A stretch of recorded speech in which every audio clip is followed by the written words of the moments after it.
चांद सा मुखड़ा, तू जिगर का है टुकड़ा, तू हमारे सपनों की झील का कंवल। जान से तू है प्यारा, आंखों का तू है तारा, बिन तेरे जिएंगे अब हम न एक पल। सब कुछ तुझ पे ही लुटाना है, हद से गुजर जाना है। धीरे धीरे प्यार को बढ़ाना है, हद से गुजर जाना है। হাই, আমি Ipsita, welcome back to my channel. চলে এসেছি আবার একটা নতুন ভিডিও নিয়ে। তো আজকের ভিডিও শুরুতে ইন্ট্রোডাকশন যে গানটা গাইলাম, এই গানটা ফুল অর কাটে সিনেমার গান। গানটা ভীষণ সুন্দর। এই গানটার মধ্যে প্রেমিক মানে হিরো হিরোইনের প্রেম, তারপর সেখান থেকে বিয়ে, তারপর সেখান থেকে বাচ্চা, পুরো সুন্দর করে জার্নিটা দেখিয়েছে। তো আমার খুব ইচ্ছা ছিল যেরকম এই গানটার মধ্যে রিলস করব, করে পুরো আমাদের জার্নি এরকম আমাদেরও সেম কি প্রেম, তারপর বিয়ে, তারপর বাচ্চা, এরকম করে দেখাও খুব ইচ্ছা ছিল। তো এই যে অংশটা গাইলাম, এই অংশটা প্রত্যেকটি বাবা মা, যারা কিনা বাবা মা হয়েছে, সে যেভাবেই হোক না কেন, প্রত্যেকটি মা, সে যেভাবেই মা হোক না কেন, সে পেট ফেড়ে মানে পেট কেটে বা অন্য যে প্রসেস যেটা ন্যাচারাল বা নর্মাল ডেলিভারি সেইভাবে সেই রকমভাবে ফেড়ে, বা সে যশোদা মাথা হয়ে যেভাবেই হোক, সে যখন মা হয়েছে, প্রত্যেকটা সন্তান, প্রত্যেকটা মা তার সন্তানকে বুকে নিয়ে এই একই গানটা হয়তো গাইবে, বাবা মা দুজনেই, যে তু হামারে স্বপ্নों की झील का कंवल, आँखों का तू है तारा। তো এই গানটা আজকে ইন্ট্রোডাকশনে কেন করলাম বলুন তো? কারণ একজনকে নিয়ে এখন যে ভিডিও করব, যে কিনা মানে বলছে এখন যে সবাইকে নিয়ে বলো, সবাই আমার বলছে, তো আমার সবাইকে নিয়ে বলো, আমার আর কেউ নেই, একজনই শুধু আছে, তাকে ছেড়ে সবাইকে নিয়ে বলো। তো তার যে কেউ নেই, সেটা কি আমাদের দোষ? আমরা ডিফল্টার? তো ভিডিওটা হচ্ছে, অবশ্যই বুঝে গেছেন আপনারা, ওয়াইটির লাক্ষর দালালকে নিয়ে, দোগলা নাম্বার 1কে নিয়ে। তো সেই দোগলা নাম্বার 1 প্রথমে একটা ভিডিও করেছে, যেখানে কি না ঝ্যাটা জুতো দেখিয়ে ও ভিডিও করেছে। তার কারণটা কি? কারণ ওকে নিয়ে একজন ভিডিও করেছে, সেখানে সে তার পোষ্যকে নিয়ে কিছু কথা বলেছে। তো দেখুন, ওর কাছে ওর পোষ্যটা সন্তান হতেই পারে, হতেই পারে, কিন্তু আমরা তো খালি চোখে তাকে পোষ্য হিসাবেই দেখছি। তা কেন সন্তান হিসাবে দেখতাম যদি না পরপর দুবার তাকে সে পরিত্যাগ করার মিথ্যে মানে পুরো জাল বিছিয়ে আবার মিথ্যে নাটক খেলে তাকে পগার পার করার ব্যবস্থা করত। যদি সত্যি তার সন্তান হতো, তাহলে বলতো দুনিয়ায় সব ছেড়ে দেবো, সন্তান ছাড়বো না। কিন্তু একবার শ্বশুরের অসুস্থতার নাম করে, আর একবার ওর নিজের প্রাণহানির নাম করে ও ওর এই পোষ্য সমাজে সন্তান দিয়ে যে নাটকটা করে, সেই নাটকের মুখ্য চরিত্রে যে পোষ্য আর কি, আমাদের চোখে সে পোষ্য, ওর চোখে যাই হোক না কেন, তাকে দুবার ভাগানোর চেষ্টা করেছিল। শুধুমাত্র দর্শকদের চাপে পড়ে সে সেটা করতে পারেনি। যদি সত্যিই সেই সময় দর্শকরা সবাই ওকে সাথ দিত যে না, সত্যি কথা তো, তোমার শ্বশুর মশাই তো শরীর ভালো না, একটা কিছু হওয়ার চেয়ে ঠিকই আছে, ওকে তুমি অন্য জায়গায় পাঠিয়ে দাও, ভালো, অসুবিধা নেই, তাহলে কিন্তু আজও সেই জিনিসটাই হতো। তাহলে আর এই যে কথাটা যে আমার আর কেউ নেই, একজনই আছে, তাহলে কি করে বলতে পারতো? যখন ওর প্রাণ সংশয়, তখন এই কথাটা মানে আমাদের অব্দি আসার প্রয়োজনই কি ছিল? সেখানেই যে বলেছে, সেখানেই এটা দফারফা করে দিয়ে যে আপনার সাহস কি করে হলো বলার এটা, বা সাহস করে যদি আপনি বলেও দিয়েছেন, ঠিক আছে, সেই অবধি থাক, কিন্তু সেটা মিথ্যে ছিল, পুরোপুরি মিথ্যে একটা বানাওয়াটি নাটক ছিল। সেটা আমরা সবাই পরবর্তীকালে বুঝতে পেরে গেছি। তো যে আর কি ওকে বলেছে যে তোমার হয়তো কুকুর থেকে কোনো প্রবলেম হতে পারে, সে ওর বাড়িতে পোষ্য আছে সেটা হয়তো জানতোই না, হয়তো এমনি রাস্তাঘাটের যে কুকুর, তার থেকে হয়তো বলেছে তুমি দূরে থাকবে, সেটা হয়তো বলেছে, আর সেটাকেই ও মানে বাড়িতে যেটাকে আছে সেটাকে ভাগানোর তাল করেছিল। তাহলে আর কি করে আমরা বলবো যে ওই যে পশুটা যে আছে সে ওর সন্তান? ও বলছে যে আমি কোনো রকমভাবেই আমি মানে ইন্টেনশনালি ওকে নিয়ে কন্টেন্ট করি না। কি বাজে কথা! ওর ব্লগ আমি অনেকগুলো ব্লগ দেখেছি, ও যখন রান্না যে কোনো কাজ করছে, ও ডগটা ডগের মতো রয়েছে, ও সেখানে গিয়ে তাকে খাওয়াচ্ছে বা যাই হোক যেটুকু করা সেটুকু করছে। তো ওর ব্লগে ওর ডগ কি করে ইন্টেনশনালি, মানে নিজেই ইচ্ছা করে কি করে আসতে পারবে, কি করে সে নিজে আসতে পারবে কারোর বাড়িতেই? কারোর এই ডগ বা যে মানে সাধারণ শুধু ডগ কেন, যারা যেসব ব্লগাররাও রয়েছে, যে মেন ফেস, সে তার আত্মীয় স্বজন বা তার বাড়িতে যে পোষ্য, তার বাড়িতে এমনকি বাচ্চাও, ছোট বাচ্চাও থাকলে সে সে যদি মনে করে নিয়ে আসবে ক্যামেরার সামনে তবেই হবে, না হলে কোনোভাবেই সম্ভব নয়। তো কি যে বোকা বোকা কথা এটা, যে আমার চলতে ফিরতে ডগটা চলে আসে সেই জন্য কন্টেন্ট হয়ে যায়। ও ওখানে দিনের পর দিন কিভাবে আদর করছে, কিভাবে আদর করছে, কি করছে না করছে, ওরে কামড়ায়, ওরে ঘাউ ঘাউ করে, ওরে হাউ হাউ করে, এই যে কথাগুলো ওর ব্লগের মধ্যে থেকে শুনেছি, সেগুলো ও না দেখালে জানতাম কি করে? তো কে মানে কে বা কারা দু একজন আছে হয়তো দেখে না, তাদেরকেও বলতে বসে গেছে, তাদেরকে ভুল বোঝাতে বসে গেছে। কিন্তু ওর যারা একেবারে, যারা আর কি ওই পোষ্য টাইপের, ওর যারা পোষ্য আর কি কিছু আছে, দর্শকদের মধ্যেও রয়েছে, যারা কিনা ও যাকে যখন ভালো বলে তাকে হ্যাঁ হ্যাঁ, আবার ও যাকে যখন খারাপ বলে তাকে হ্যাঁ হ্যাঁ বলে, হ্যাঁতে হ্যাঁ মেলায়।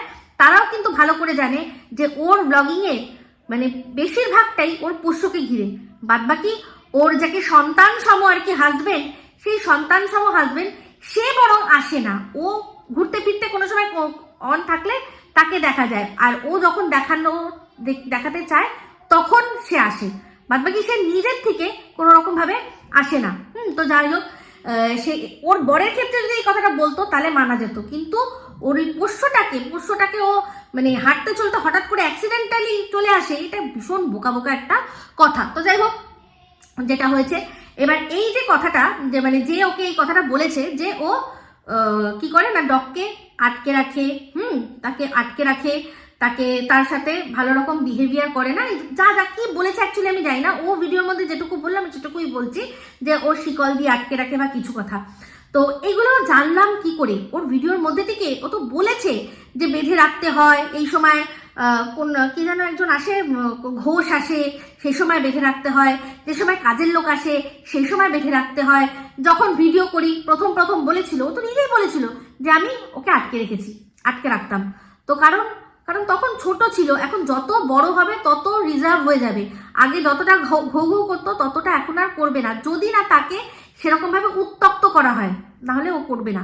তো ও যখন পাপি ছিল একরকম ছিল, এখন আস্তে আস্তে বড় হয়েছে, কিন্তু একটু চেঞ্জেস এসছে। তো সেটা বলতে গিয়ে ও আমার প্রসঙ্গ টানলো কি, যে একসময় আমিও বলেছিলাম যে ও ওর ডগটাকে অ্যাবিউজ করে, আমি এখনো বলছি সেটা। ও বলছে যে আমি যত্ন করে রেখে দিয়েছি, তুই যত্ন করে মাদুলি করে রেখে দিয়ে যেখানে যখন দরকার পড়বে জিজ্ঞাসা করিস, আমি উত্তরটা তোকে দিয়ে দেবো।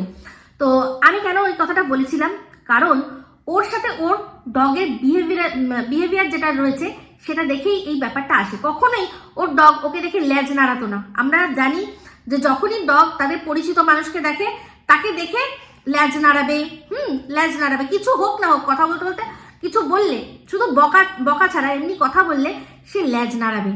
ওর ডগ কখনো ওকে দেখে লেজ নাড়াতো না। যখনই ও খাওয়াতে আসতো তখনই দেখতাম একদম একটা কোণে এরকম গুটি মেরে বসে থাকতো, আর ওর যে মানে সারাক্ষণ চোখ নিচু করে থাকতো। এই যারা স্টাডি করে অ্যানিমালদের, যে বিহেভিয়ার স্টাডি করে, তারা দেখলেই বুঝতে পেরে যাবে যে একে তারা আতঙ্কিত। তো ওকে কোনো রকম ভাবে ভয় ডর দেখিয়ে রাখে। আর যে কথাটা তুই বললি না, যে কথাটা আমি বলেছি, সেটা আমি বলেছি কারণ এরকম প্রচুর এভিডেন্স রয়েছে, বেশি দরকার নেই। তুই না স্বস্তিকা মুখার্জির নাম শুনেছিস তো? আর ইয়েও আছে, কি যেন বলে, ইনস্টাগ্রামও তো রয়েছে। তো ইনস্টাগ্রামে বসে ওই কোরিয়ান গ্লাস ফিল্টার দিয়ে যেসবগুলো ভিডিওগুলো আর কি রিলসগুলো করছিস, সেগুলো করছিস, ভালো করছিস, কিন্তু তার বাইরেও কিছু কনস্ট্রাকটিভ, কিছু প্রোডাক্টিভ করবি। স্বস্তিকা মুখার্জি, তাকে তুই ফলো কর, তাহলে দেখতে পারবি যে কিরকম ভাবে মানুষ অ্যানিমালকে অ্যাবিউজ করে। উনি কিছুদিন আগেই শেয়ার করেছিলেন একজন প্রাপ্তবয়স্ক সে, তার মানে পুরুষ, তার মানে বলতেও খারাপ লাগছে, তার সেই পুরুষদণ্ড একটা মুরগি যেখান থেকে ডিম বার করে সেইখানে ঢুকিয়ে দিচ্ছে, এরকম একটা ভিডিও উনি নিজে শেয়ার করেছিলেন। এরকম প্রচুর জিনিস উনি শেয়ার করেন। কিভাবে ওনার পেজটা দেখলে আপনারা অবাক হয়ে যাবেন। ওনার যে ইনস্টাগ্রাম অ্যাকাউন্ট রয়েছে সেখানে দেখলে বুঝবেন যে মানুষ মানে যাদের আমরা মানুষ বলি তারা আসলে কি, যারা কিনা এরকম অবলা জীবদের অ্যাবিউজ করে। এক একটা আছে চোখে দেখতে পারবেন না, চোখে দেখতে পারবেন না। তো শোন, সেখানে বলছি ওই যে তুই স্বল্প জ্ঞান নিয়ে যে বললি না যে ও নিশ্চয়ই ওরকম করে তাই জন্যই বলতে পারে, না রে দরকার নেই। তুই বেশি দূর না, তুই গুগলে যাবি, একটা ওয়ার্ড আছে বাকরি আর তার সাথে আছে সোদ। তো এখানে এসটা সরিয়ে দিয়ে তুই সিএচ লাগিয়ে দিস, ঠিক আছে? তাহলে দেখতে পেয়ে যাবি যে পাকিস্তানে এই জিনিসটা ভীষণভাবে প্রচলিত। তারা তাদের পোষ্য যে বাকরি আছে বা বড় বড় ওই যে ছাগল, তাদের সাথেও এরকম কিছু করে, বুঝতে পেরেছিস? তো সেখানে শুনে দেখে নে, এরকম প্রচুর জিনিস রয়েছে, অনেক ভিডিও রয়েছে যেখানে কোনো মহিলারা তারা অ্যানিমাল নিয়ে অ্যাবিউজ করছে। এই সেকশনটাকে বলা হয় 7X। তো 7X-এ গিয়ে অ্যানিমাল ওয়ার্ল্ডটা ঘুরে আসিস। এবার তুই এটা বলিস না যে তুই কি করে জানলি। আমার মতো বর যদি বাড়িতে থাকতো তাহলে দেখতিস যে একদম বিছানায় বসেই সারা ব্রহ্মাণ্ডের জ্ঞান দিয়ে দিত। তো আমি যেমন ব্রহ্মাণ্ডে গিয়েও এখনো যাইনি, কিন্তু জানি যে ওখানে গ্র্যাভিটি নেই, ওখানে মহাকাশের মহাশূন্যে সবকিছু ভেসে বেড়ায়। তো এরকম ভাববি না যে কিছু জানি মানেই আমাকে সেরকম করতে হবে, ওরকম কোনো ব্যাপার নয়। সব জায়গা থেকেই সবকিছু জানি। তো সেখানে ওখানে মানে যেরকম স্পেস সেন্টারে আমায় যেতে হবে না, না গিয়েই আমি বুঝতে পারি, তেমনি এখানেও কিছু কিছু ঘটনা যেগুলো ওঠে, যেগুলো আসে, সেগুলোর থেকে মানুষ জানতে পারে। সেই জন্যই বলেছি যে তুই এরকম ভাবে তোকে দেখে তোর ডগটা এরকম ভয় কেন পায়, ভয় এরকম লেজ পড়ে যাচ্ছে, এটা হচ্ছে ডগরা সবচেয়ে বেশি তাদের মানে তারা আতঙ্কে রয়েছে। তার সাইনই এটা, হয় শরীর খারাপ নয় আতঙ্ক, যে তার লেজটা পড়ে যাবে। লেজটা যেরকম কুকুরের লেজ এরকম সোজা হয়ে থাকে, তো ওদের লেজটা এরকম পড়ে যাবে, সেটা দেখে বোঝা যায়। যখন বেপাড়ায় কোনো কুকুর ঢুকে আসে দেখবি সেই কুকুরটা তার লেজটাকে দিয়ে কোনোভাবে বাচ্চাটাকে আটকে পেছনটাকে আটকে কোনোভাবে পালানোর চেষ্টা করছে। তো এগুলো যারা বিহেভিয়ারগুলো জানে তারা সব বোঝে, বুঝতে পেরেছিস? তো শোন, তো যেখানে তোর দাওয়ার আছে তুই সেখানে দিয়ে দে। আমিও তোকে দেখে তোর যে ডগ আছে তার যে বিহেভিয়ার, আর তুই তোর ডগটার সাথে কি কি করতে চেয়েছিলি, কিভাবে তাকে ভাগাতে চেয়েছিলি, সব দিয়ে আমিও বলে দেবো, আমিও বুঝিয়ে দেবো যে আমার কেন এটা মনে হয়েছে যে তোর ডগ এত তোকে ভয় পায় কেন, বুঝতে পেরেছিস? তোকে দেখে ল্যাজ নাড়ায় না কেন, বুঝতে পেরেছিস? তো সেখানে হাজার লোকের হাজার রকম জিনিস দেখছি, সেটাই বলেছি। তো আমার কোনো ভয় নেই, তোর যেখানে যা করার করে নে, গলায় মাদুলি করে ঝুলিয়ে নে, ঠিক আছে? তো যাই হোক, চলে আসি যে দেখলাম এবার ও বাবা আরেকটা ভিডিওর মধ্যে দেখলাম, যেটা আমি শর্ট ভিডিওর আকারে ছেড়ে দিয়েছি। বলছে আমি ভাবি কত বড় দোগলা, যে কথাগুলো ও টিনের জন্য বলছে, চোখ বন্ধ করে যদি ও নিজে শোনে, চোখ বন্ধ করে যদি নিজে শোনে, গলাটা একটু চেঞ্জ করে দিই, তাহলে যে কেউ বুঝবে যে কথাটা এই যে ম্যান্ডির সাথে ওর সম্পর্ক এত না। অ্যাকচুয়ালি তাই, আমি আগেই তো বলেছিলাম। এই যে ও বললো যে ওগুলো কিচ্ছু না, কোনো সম্পর্কে কিছু না, ওই লিগাল বিষয় থেকে মানে পার পাওয়ার জন্য এগুলো সমস্ত কিছু চলে, বুঝতেই পারি, খুব ভালো করে বুঝতে পারি। আর এই যে তোর সাথে যেটা করছে ম্যান্ডি, মানে বিশ্বাস কর সেটা তো খুব ভালো করেই বুঝতে পারি। এই যে দৃষ্টি বলে না, বক্র দৃষ্টি যার কার পরে জানিস তো, যেরকম আমাদের বড় ঠাকুর আছে, বড় ঠাকুরকে কিন্তু আমরা পুজো করি, সবই করি, কিন্তু ভয়ে যে তার জন্য বক্র দৃষ্টিটা আমাদের ঘরে না পড়ে, মানে তাকে ঘরে আনার জন্য কিন্তু আমরা পুজো করি না। তুমি আমাদের থেকে দূরে থাকো, তোমাকে আমি মানি, তুমি অনেক বড়, এরকম করে আমরা পুজোটা করি। কিসের জন্য? যে তুমি দূরে থাকো, তুমি সন্তুষ্ট থাকো, বক্র দৃষ্টি দিও না, দরকার পড়লে দৃষ্টি দিতে হবে না, এরকম একটা ব্যাপার আমরা করি। তেমনি ঠিক সেম জিনিসটা তোর সাথে মন্দিরার। আর দেখ হবে না কেন, জবের থেকে তোকে তুষ্ট করেছে, দেখ সোমনাথটা একটু হলেও স্বস্তিতে নিঃশ্বাস নিতে পারছে। যতদিন তোর দৃষ্টি ছিল ততদিন বেচারা কি অসুস্থ ছিল বল, এখন কি সুন্দর রিলস করছে, কি সুন্দর আনন্দে রয়েছে, দেখলেও ভালো লাগে। তো সেই জন্যই কলাটা মূলটা চালটা দিয়ে তোকে তুষ্ট রাখে, যে ভাই তুমি এইসব নাও, নিয়ে তুমি আমার একদম সোনা দিদিভাই হয়ে থাকো, সোনা হয়েই থাকো, পুরো সোনা হয়ে থাকো, আমাদেরকে একটু বাঁচতে দাও। কারণ মানে সেই কেস খামারি হ্যারাসমেন্টে যে পয়সাটা যেত, তার থেকে অনেক কম পয়সায় আমার যদি তোমাকে দুটো গিফট দিয়ে চুক্তা হয়ে যায়, তাহলে অ্যাটলিস্ট আমার যে হ্যারাসমেন্টটা সেটা তো বাঁচলো। আর তুই বলছিস যে তোর এই সম্পর্ক থেকে লোকে চলে যাচ্ছে পুড়ে যাচ্ছে। হ্যাঁ রে, কে জ্বলে যাচ্ছে পুড়ে যাচ্ছে রে? মানে তুই যে গিয়ে অন্যের পা চাটছিস, গোলামি করছিস, নিজের মেরুদণ্ডটাকে পুরো বেঁকিয়ে নিয়ে, হ্যাঁ, যে কথাটা তুই বললি যে কি না আমার ক্যারেক্টার নিয়ে এত কথা বলেছে, আমি তার বাড়িতে যাব, আমি পিকনিক করব, ও মাই ডগ টাইপস কথাবার্তা।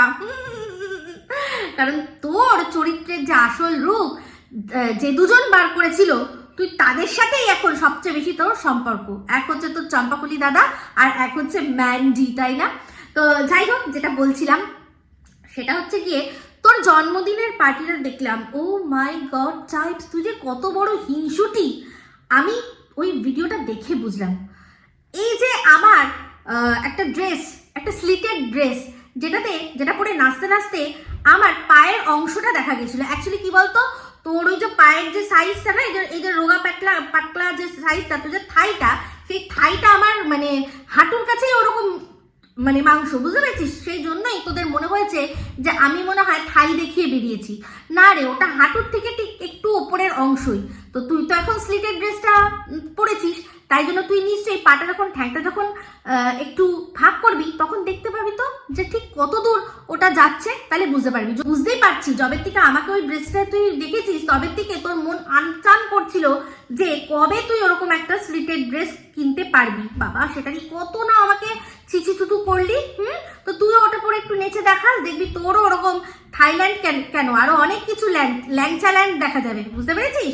তো যাই হোক, দেখলাম যখন ড্রেসটা পরেছে তখন কত এরকম করে দেখালো, কত এরকম করে দেখালো, কিন্তু কিছুই দেখা গেল না। মানে থাকলে তো দেখা যাবে, মানে কিছুই দেখা গেল না, মানে কিছু দেখা গেল না। খুব ভালোভাবে দেখিয়েছে, আমি এটাই বলছি। মানে এই যে এরকম লো নেকটা করে এরকম করে অনেকবার এরকম দেখালো, কিন্তু খুব সুন্দর করে দেখিয়েছে, কিচ্ছু কিন্তু দেখা যায়নি। মানে থাকলে তবে না দেখা যাবে, বুঝতে পেরেছেন? কিছু দেখা যায়নি। ভালো কথা বলছি, কিন্তু বাজে ভাবি নিবি না। তো সেই জন্যই বলছি যে অনেকভাবে ঝুঁকে দেখানোর চেষ্টা আমাদের করেছে। তো যাই হোক বন্ধুরা, ওর থাম্বনেলে ছবি দেখেই আমার একটু মনে হলো যে এই ড্রেসটা তো মনে হচ্ছে স্লিটেড ড্রেস, যেরকম আমি পরেছিলাম সেরকমই স্লিটেড ড্রেস। তাহলে দেখি তো ড্রেসটা কেমন, বলে আমার কৌতূহল হলো বলে ওর ব্লগ চ্যানেলে আমি দেখলাম ওর জন্মদিনের সেলিব্রেশনের একটা ভিডিও। তো সেখানে দেখলাম কি বললো, যেদিন জন্মদিন সেদিন না, অন্য একদিন খাওয়া দাওয়া, এই প্রথম খাওয়া দাওয়া রেস্টুরেন্টে খাওয়া দাওয়া করতে গেছে। কার সাথে না, ফ্যামিলির সাথে। সেই ফ্যামিলি বলতে কে, ওর বাপের বাড়ি ফ্যামিলি। শুধু ভাবছি কিরকম মহিলা, আগে ড্রেস ফ্রেস নিয়ে চলে গেছে বোনের বাড়িতে আগে চলে গেছে। কারণ যদি নাকি পুরো ড্রেস পরে যদি ও যায়, মেকআপ করে যদি ট্রেনে করে যায়, নাকি নষ্ট হয়ে যাবে। আমি মানে এই জিনিসটা আমার ঠিক বোধগম্য হলো না।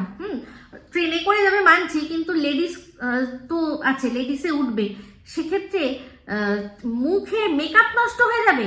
তার মানে তো কি বলবো, ওকে যখনই কোথাও যাবে সেখানে জামা কাপড় নিয়ে গিয়ে সেখানে কি জায়গা খুঁজে আগে মেকআপ করবে, এ আবার কি কথাবার্তা? আমার যেখানে বাড়ি, আমার সেখানে আমার যেরকম ভাবে সম্ভব আমি সেখান থেকে যাব, সোজা ভেন্যুতে যাব, গিয়ে আমি সেখানে পৌঁছে যাব আমার জন্মদিনের উৎসবে। কিন্তু না, কোথায় গেল না, বোনের বাড়িতে। তো বিশ্বাস করুন বন্ধুরা, আজ থেকে যদি মোটামুটি 3-4 মাস আগেও ওর এই কথাটাও বলতো যে পুরোপুরি সেজে আমি গেলাম না, কারণ ট্রেনে যেতে হবে, সেই জন্য আমি বোনের বাড়িতে গিয়ে রেডি হলাম, এটা আমি আজ থেকে যদি 3-4 মাস আগে হতো তাহলেও এই কথাটা বলতাম। কিন্তু এখন আমি বলবো না।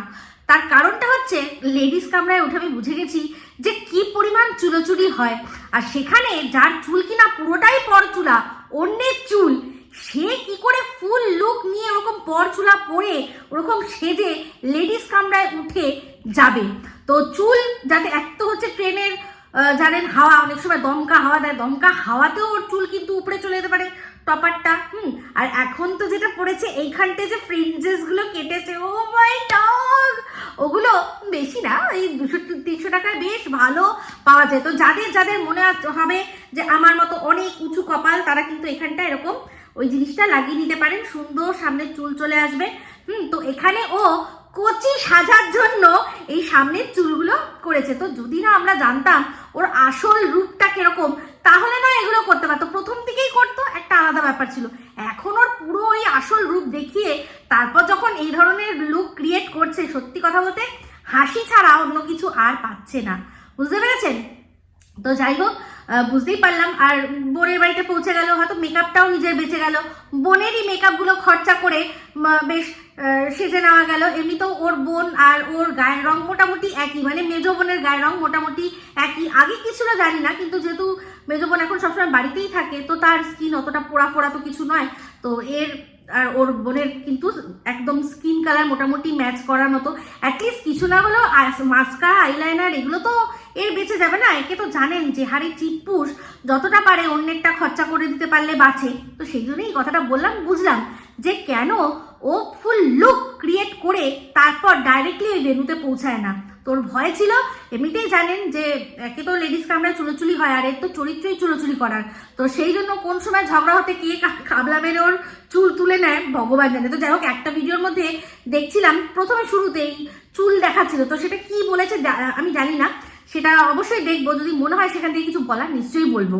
বোনের বাড়িতে গেল, একটা কিছু নিয়ে গেল না, সাথে করে একটা কিছু নিয়ে গেল না। আমার তো মনে হয় সাথে করে নিজের মেকআপটাও ক্যারি করেনি, শুধুমাত্র ওর এই পরচুলাটা সাথে করে ক্যারি করে নিয়ে গেছে। ও মাই গড, নিউ লুক দিয়েছে। এখন নিউ মনে হয় কিছু করবে, তাই নিউ লুক দিয়েছে। তো যাই হোক, সেই নিউ লুক দিয়ে একজনকে হেভি ডাকলো, সেও এসে সপা সপ জুতো লাগিয়ে দিল। তো যে তোর আসল রূপ দেখে নিয়েছে, যে দেখে নিয়ে তোর ওই যে ইয়েটা লাইভ হয়েছিল, তো জন্মদিনের যে দক্ষিণেশ্বরের লাইভটা হয়েছিল, সেই তোর ওই লুকটা তার পাশে রানু মণ্ডলের ছবি দিয়ে তো দেখিয়ে দিয়েছিলাম যে তোরা একদম দুজনে মনে হচ্ছে কুমকে মেলেমে হারিয়ে যাওয়া দুই বোন। তুই হচ্ছিস রানু মণ্ডলের বড় দিদি, ওনাকে তাও ছোট লাগে, তোকে ওর চেয়েও বয়স্ক বেশি লাগে। তো যাই হোক, সেখানে দেখলাম পৌঁছে গেছিস। অবাক হয়ে গেলাম, বোনের জন্য হাতে করে কিছু নিয়ে তো যাসনি, সেখানে ছোট বোনের মানে বোনের মেয়ে, সেও তোকে সেরকম ভাবে চেনেই না, না তোর সাথে কোনো না খেলা বা কিছু, কোনো কিছুই দেখলাম না, কিচ্ছু দেখাতে পারলি না। হ্যাঁ, এরকম নয় যে বাচ্চাকে আমি দেখাবো না তাই জন্য দেখাইনি, তাহলে বুঝলাম যে তুই দেখাসনি, তাহলে বুঝলাম যে না খেলাধুলা অনেক করেছি, কিন্তু আমি সেগুলো শেয়ার করিনি। কিন্তু বাচ্চাকে তো তুই ক্যামেরায় দেখালি, তাহলে তোর সাথে খেলাধুলার অংশ কেন দেখালি না? করেনি না রে খেলাধুলা তোর সাথে, দেখেই বুঝলাম তোর দিকে যেভাবে তাকাচ্ছিল। তো যাই হোক, মানে কিরকম একটা জিনিস দেখলাম ওর মেজো বোন। তো মেজো বোন কি আয়নায় নিজেকে দেখে না? না বা তুই দেখিস না কিরকম একটা চেহারা নিয়ে ওইরকম একটা ড্রেস। চেহারাটা ওরকম হতেই পারে, বাচ্চা সবে হয়েছে, এখনো সেই ভুঁড়িটা পুরোপুরি ঠিক হয়নি। আমার তো যেমন এখনো ঠিক হয়নি, আমার এখনো পেট দেখলে মনে হবে যে ভেতরে কেউ রয়েছে। তো সেক্ষেত্রে তোর তো বোন অনেক অল্প নাকি বয়স, তাহলে সে এখনো নিজের পেটটা ঠিক করেনি। চলো পেট ওরকম রয়েছে তো রয়েছে, তার জন্য এরকম একটা ড্রেস পরতে হবে? জিন্সের সাথে ওরকম একটা টপ পরেছিল, কি বেঢপ লাগছিল। যতবার আর কি মুখ অব্দি দেখা যাচ্ছে সুন্দর লাগছে, যেই পেটের পর থেকে অংশটা দেখাচ্ছিল কি বেঢপ লাগছিল। তার চেয়েও তোর যে বোন আর ছোট বোন, তো ছোট বোনের ড্রেসটা দেখেছিলি? দেখ, এই কথাগুলো না বলতাম না, কিন্তু তুই যখন আমার মেয়ের ড্রেস নিয়ে কথা বলতে আসিস, আমার মেয়ের চেহারা নিয়ে কথা বলতে আসিস, তাহলে একবার তুই তোর বোনদেরও সেরকমভাবে দেখা, তাদেরকেও বল যে তারা যাতে ঠিকঠাকভাবে ড্রেস করে। তুই বলবি যে আমি না অন্যের ছেলে মেয়ে সবাইকে নিয়ে কথা বলি, তো তাই তোরা একটু ঠিকঠাক হয়ে কথা বলিস। কি অদ্ভুত ব্যাপার দেখুন, ওর কেউ নেই সেটা ওর প্রবলেম, আমাদের প্রবলেম নয়, কিন্তু আমাদের রয়েছে সেটা আর কি আমাদের আর কি দোষ। ওর কেউ নেই সেটার দোষটাও আমাদের নিতে হবে, আর আমাদের যে কেউ রয়েছে তারও দোষটা আমাদেরই। ও তাদের নিয়ে বলবে। তো সেক্ষেত্রে ফেরে মানে পেট ও সব ওইখানে সব জায়গা থেকে, মানে মেয়ে আমার হয়েছে নর্মালভাবে আর ছেলে হয়েছে সিজার, দুরকমভাবেই ফেরে সন্তান জন্ম দিয়েছি। তো সেখানে আমার যেহেতু দুটো রয়েছে, সেই জন্য তুই কি করবি না আমাদের বাচ্চাদের নিয়ে তুই কথা বলবি, কথা বলবি। আমাদের যেহেতু রয়েছে, তোর নেই বলে আমরা কথা বলতে পারবো না তোর পোষ্যকে নিয়ে। তোর মনে হয়নি এই কথাটা যে যারা, তাহলে আমি যদি আমার এইটুকুতে এত খারাপ লাগছে, তাহলে যারা এরকম ফেরে মেরে বাচ্চা জন্ম দিয়েছে তাদের ঠিক কতটা কষ্ট লাগে যখন তুই তাদের জন্ম পরিচয় নিয়ে কথা বলিস। একজনের বাচ্চাকে বলছিস সে তার শ্বশুরের দ্বারা জন্ম হয়েছে, আমাকে বলছিস নন্দায়ের দ্বারা জন্ম হয়েছে আমার ছোট ছেলে। আরেকজনের তো বাচ্চা কার ভগবানই জানে, তার ডিএনএ টেস্ট করলে তবে জানা যাবে। এরকম যে তুই কথাগুলো বলিস, এরকম শুধু একজন না, তারও অনেকের বাচ্চা তুই সে নিয়ে কথা বলেছিস। তোর মনে হয় না যে আমার এইটুকুতে এত কষ্ট হচ্ছে, তাহলে এদের কত কষ্ট হবে? তারা তো জন্ম দিয়েছে। তো তোর কেউ নেই সেজন্য কিছু বলা যাবে না, আর আমাদেরগুলো আমাদের আছে বলে আমরা মানে কি জাস্ট অ্যামাজন থেকে অর্ডার করেছিলাম নাকি যে তাদের নিয়ে তুই যা খুশি বলবি আর আমাদের খারাপ লাগবে না? তো বক্তব্য একটাই, তোমার যদি মনে হয় যে তোমাকে নিয়ে তোমার কারোর কোনো দুঃখতিরাগ নিয়ে কেউ কথা বলছে, তোমার যদি এটা কষ্ট হয়, তাহলে তুমিও অন্যের দুঃখতিরাগ নিয়ে কথা বলো না। সেক্ষেত্রে প্রথম থেকেই আমি বলেছিলাম যে বাচ্চা, ফ্যামিলি এইসব কারা টানে? যাদের 1 to 1 কথা বলার ক্ষমতা নেই, 1 to 1 কথা বলার ক্ষমতা নেই। তোকে যদি আমি এমনি বলি না, আমার তোকে দিয়ে বলেই হয়ে যাবে, তো না তোর বরকে লাগবে, না তোর যাই হোক যেটা নেই তো সেটা নেই, কিছুই লাগবে না। কিন্তু সেম তুই ওখানে আমার পোষ্যর সম্পর্কে তুই চিন্তা করে দেখতো, আমার পোষ্যকে কি বাজে দেখতে, কদাকার দেখতে, এরকম কথা তুই বলিসনি। আমার পোষ্যকে যে সময় আমি কিনেছিলাম, যে দাম নিয়েছিল, সেই পয়সায় তোর মতো 15টা চলে আসতো, তোর যে পোষ্য 15টা পোষ্য চলে আসতো, বুঝতে পেরেছিস? দামের দিক দিয়ে বলছি। তো সেক্ষেত্রে এই যে যেটাকে তোর উদ্ভট মনে হচ্ছে, সেটাই হচ্ছে সুইটনেস ওদের। আর এরা কম্প্যানিয়নশিপের জন্য জানা যায়, কারণ এই পাগ যে ব্রিডটা আছে, তাদেরকে নিয়েই ওই ভোডাফোনের অ্যাড শুরু হয়েছিল, যে you and I in this beautiful world. মানে যেখানে যেখানে যাচ্ছে পাগও তাকে ফলো করছে, যেটা কিনা এই আমার বাড়িতে যে আছে সে করে, যেখানে যেখানে আমি সেখানে সেখানে সে, বুঝতে পেরেছিস? তো এদের প্রত্যেকেরই যে যাকে বেছে নেয় প্রভু হিসাবে বা যাই হিসাবে, ও আমাকে মা হিসাবেই দেখে, বুঝতে পেরেছিস? তো সেক্ষেত্রে ও জানে মা যেখানে আমি সেখানে। বসে বসে শুনছে কথা, তো যাই হোক সেটাই বলছি। তো সেখানে তার তুই একটা কুকুরেরও তুই বডি শেমিং করতে ছাড়িসনি। ওর ওই টেরা চোখ, গোল গোল চোখ, ওটাই ওর বিউটি। কিন্তু কারণ ওর ওই যে মিষ্টি স্বভাবটা, সেটার জন্যই ও এত পপুলারিটি পেয়েছিল, যে যেখানে যেখানে যাবে আর কি তার সাথে ও সঙ্গে সঙ্গে ফলো করবে। তো এই হচ্ছে ব্যাপার, তুই আমারটাকেও ছাড়িসনি। সেক্ষেত্রে তোর এখন মনে হচ্ছে যে সবাইকে নিয়ে বলো, শুধু ওকে নিয়ে বলো না, আমার এটাকে নিয়ে বলো না। এই যে তুই কিন্তু বলবি আমারটাকে নিয়ে, তাই না? বলেছিস। তো যাই হোক, যেটা বলছিলাম, তোর জন্মদিনে দেখলাম, ও বাবা, যেই মানে বোনের বাড়িতে তুই গিয়ে রইলি একবেলার জন্য, তার যে শাশুড়ি মা, তাকে নিয়ে আসলি না? মানে সে বাড়িতে বাচ্চা সামলাচ্ছে, তার হাজবেন্ডও নেই, তোরা শুধুমাত্র মানে বাবা, মা আর 3 বোন, এটাই তোদের এইটুকুই তোদের মানে পরিবার বলে তোরা মনে করিস। হ্যাঁ, সেখানে তোর শাশুড়ি মাকে নিয়ে আসলি না? সে বাড়িতে বাচ্চা সামলাচ্ছে। শুধুমাত্র বুঝলাম যে তোর বর এখানে সুযোগ পেয়েছে আসার কারণ একজনকে তো ক্যামেরা ধরতে হবে, সেই জন্যই একটা ভালো রেস্টুরেন্টে খেতে যাওয়া হয়েছে, যেখানে তুই এত ড্রেস আপ করে এসছিস। তোর এটা মাথায় আসেনি যে তাহলে আমার বরেরও এখানে ড্রেস আপ করে যাওয়াই উচিত, কারণ আমার পাশে তাকে দাঁড়াতে হবে। কিন্তু তুই জানিস সে আগেও বিহাইন্ড দ্য ক্যামেরা ছিল, এখনো তাকে বিহাইন্ড দ্য ক্যামেরাই করে রাখবো। সেই জন্য এত কিছু বলা হলো, এত লোকে এতবার বললো, আমি তো অনেকবার বললাম যে তোর যখনই কেক কাটা হয় তোর আর কি জন্মদিনে, তোর বর তার মানে কেক খাওয়ার বাড়ি সবার শেষে আসে। আর এবছর তো হাত পার করে দিয়ে গেছিস, সেটা বলছি। তো দেখলাম যে সবার আগে মাকে খাওয়ালি, খুব ভালো কথা, মা বাবাকে খাওয়ালি, বোনদের খাওয়ালি, তারপর হাতে যেটুকু লেগেছিল সেটুকু ওকে দিয়ে চাটিয়ে গালে এরকম করে লাগিয়ে দিলি। ওটুকু তো আমরা বাড়ির পোষ্যদের সাথে করি, কারণ চকলেট দেওয়া কেক বাড়ির মানে পোষ্যদের আর কি শরীরের ক্ষতি, তাই জন্য হাতে যেটুকু লেগে থাকে সেটুকু দিয়ে আর কি তাদেরকে চালিয়ে দিই। তো এই যে এত লোকে তোকে বলছে, মানে আমি তো বলেছি যে কি বর সবার শেষে কেন, মা হতো, বাবা হতো, তারপরেই বরের স্থান হতো, সেটুকু তুই করলি না। তার কারণটা বুঝতে পারি, তার কারণ লুকিয়ে রয়েছে সেই ম্যান্ডির সেই বিখ্যাত ভিডিওর মধ্যেই, যে এই যে বোঝানো যে আমার বর আমার লাইফে কেউ নয়। যে দেখবে ভিডিও, যে কিনা তোকে ডাকে, তুই সাহস করে যেতে পারিস না। বলেছিল না ম্যান্ডি, যে ডাকে তুমি যেতে পারো না, লজ্জা করে না। তুমি কি করেছো? ওফ, এটা আমার দারুণ লাগে সেই ভিডিওটা। তো যাই হোক, সেখানে বলছিলাম যে সে যাতে এটা দেখে না বোঝে যে না, বরের সাথেও সম্পর্ক ঠিক আছে, মানে বাবা মার পরে বরকে খাওয়ানো হচ্ছে। তো পরিষ্কার ওখানে বোঝা যাচ্ছিল যে তোর বর ওখানে বিহাইন্ড দ্য ক্যামেরা একটা ক্যামেরা পার্সন হিসাবে গেছে। ক্যামেরা পার্সন বা এই যে আমাদের সাথে ড্রাইভার নিয়ে গেলে যেটুকু করার আমরা সেটুকুই করি।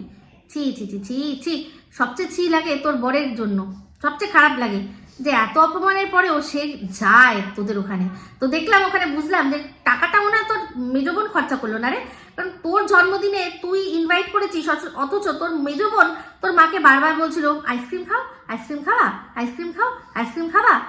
তোর মা বলছে না, তোর মা বলছে না। যদি সত্যি তোকে পেমেন্ট করতে হয় হয়তো সেই জন্যই বলছে না বাবা দরকার নেই। কিন্তু যখন এই পুরো অনুষ্ঠানটা হচ্ছিল তোর মা খাওয়া দাওয়ার পর এমনভাবে বসেছিল, হাতে এরকম মাথাটা দিয়ে, পুরো মনে হচ্ছিল কি বলতো, কিছু মনে করিস না। এরকম দেখেছি আমরা যখন শ্মশানে যাই না, শ্মশান যাত্রীরা এরকমভাবে বসে থাকে যে কতক্ষণে সব শেষ হবে তারপর যাবো। কিছু করার নেই, যেরকম দেখেছি সেরকমই বলেছি, কারণ তার মনের মধ্যে কোনো আনন্দ ছিল না।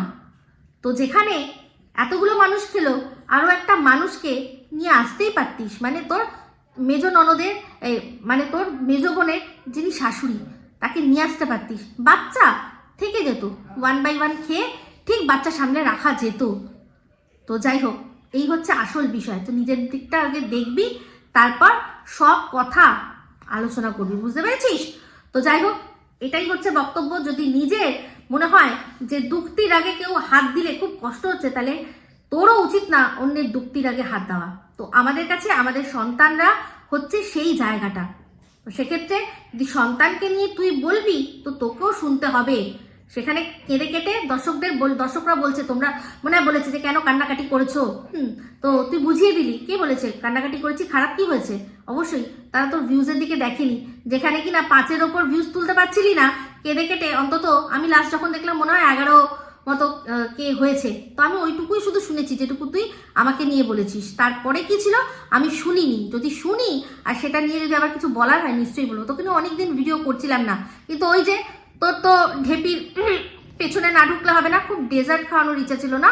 তো ফুল কোর্স মিল এবার থেকে তোকে খাওয়াবো আমি, ঠিক আছে? যদি সময় পাই অবশ্যই, ঠিক আছে? তো এই বলে ভিডিওটা এখানে এন্ড করছি। যদি ভালো লাগে তাহলে অবশ্যই লাইক শেয়ার কমেন্ট করতে ভুলবেন না। যারা চ্যানেলটা সাবস্ক্রাইব করেননি তারা সাবস্ক্রাইব করে নেবেন। সবাই ভালো থাকবেন, সুস্থ থাকবেন। আবার আসছি খুব শীঘ্র একটা নতুন ভিডিও নিয়ে। টাটা।